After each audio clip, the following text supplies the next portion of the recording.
With the rise of artificial intelligence and chatbots, our youngest generation has turned to these resources for just about everything, including their mental health. Now, parents are feeling out of the loop and worried for their kids' well-being. What are our children learning from AI? And is this truly helping or potentially harming the next generation? One company is addressing these concerns with a kid-safe wellness platform. Troomi Wellness offers a phone that's designed for children's safety, complete with a mental health chatbot called Troodi. Joining us now is the CEO of the company, Bill Brady, as well as Tanya Willis, mother of 6, who have used these devices and apps since its beginning. We want to thank you both for joining us this morning. Very impressive, Tanya, that you're willing to meet with us. 6 kids, 3 of you joining you now. Bill, let's start with you. Explain Troodi, and why did you create this mental health chatbot? And you also created the smartphone Troomi. Explain these. Yeah, good morning. Great to be with you. We created Troomi back in 2020 with a mission to help parents create healthy, vibrant, confident kids. And looking at all the dangers that parents are dealing with kids and smartphones, we wanted to come up with a system that would allow parents to give their kids what they need without all the garbage. So no predators, no bullies, no inappropriate content, no social media. And frankly, all of that is tied hand in hand with the major youth mental health crisis we're dealing with as a society. So on top of the digital safety elements of what we do and have always done, we recently launched Troodi, this AI mental health companion. It's not a therapist, it's not a diagnostic tool, it certainly doesn't take the place of parents, but it does give kids the opportunity to ask questions and share their feelings and work through emotions in a judgment-free space that's always available. And our goal through that is to also give parents visibility into how their kids are doing. Call it an early warning system, if you will, for stress, anxiety, and depression, if that were to occur. Bill, help me understand. Is it a physical device that you get, and how can they not get into the social media things? Is it because there's no internet access? Help me understand. Yeah, so the phones that we provide families, Troomi devices, have talk and text and all the things that kids have to have. And an environment where parents can custom fit what's available to their kids. So you can have a younger child that has talk and text only on their Troomi device, but it can grow with your child. So an older kid could have access, if you choose, to a safe internet browser, access to apps that either we've curated as safe or as you as a parent have decided are safe. But we never allow, for example, social media or the kinds of games where we know predators hang out. Those things are just not available on Troomi devices. Gotcha. Tanya, you're a mother of 6. Again, you've got 3 of your kids there with you.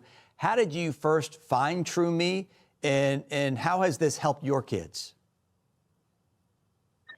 To be part of the Troomi beta, one of the founders lives down the street from me. And so we've been on board with Troomi since the very beginning. We use the same phone for all ages of our children, and I'm able to instantly customize it on my phone to give them the access and apps that I think that they need at that time. And I can change them anytime instantly from my phone to make them fit what we need for that child. Tanya, you have 6 kids. What are their ages? I have 8, 10, 12, 15, 17, and 21.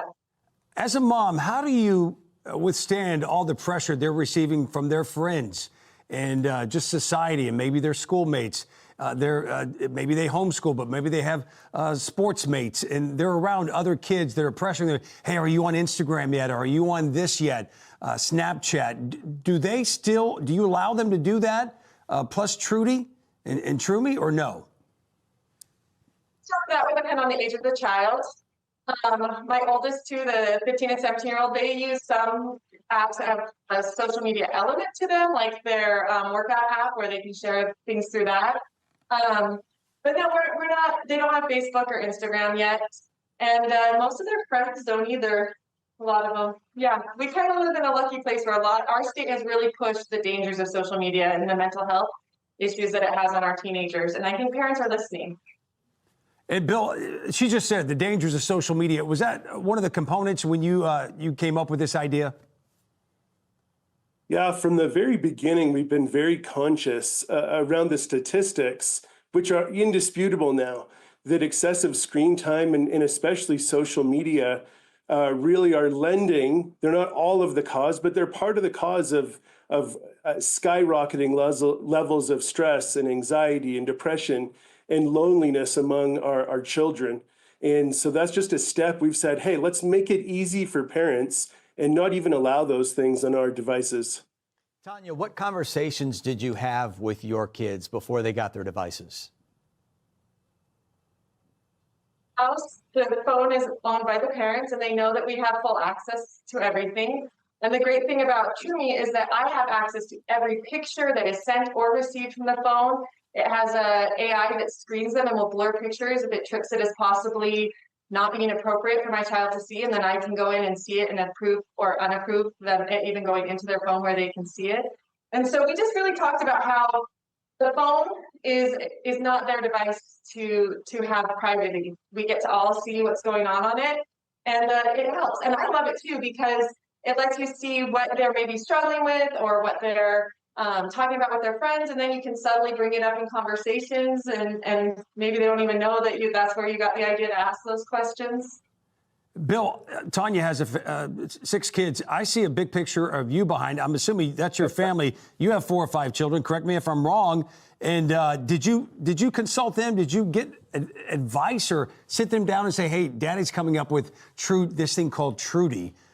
Help me develop this thing. Did you get the ideas from them on how they can connect with this, not just the GPT? Yeah, so I've got 5 kids, and absolutely their input has been part of the development of all of this from the start.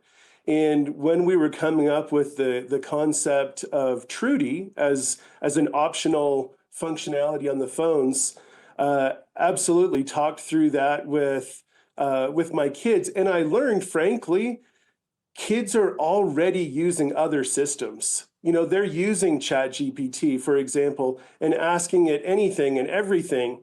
And as a parent, I would much rather they be having conversations with a guardrailed system. So we built Troodi to make sure that kids aren't having inappropriate conversations about explicit content, for example, or about sensitive subjects that I wouldn't be comfortable with as a parent. So Troodi's guardrailed, whereas other things out there, kids could be talking about anything and everything. Yeah, Bill Brady, Tanya Willis, we appreciate you joining us and enlightening our audience on this app and this phone. And we want to thank your basketball team for joining us as well, part of the big family. God bless both of you. Thanks, Chris and Joe. You got it.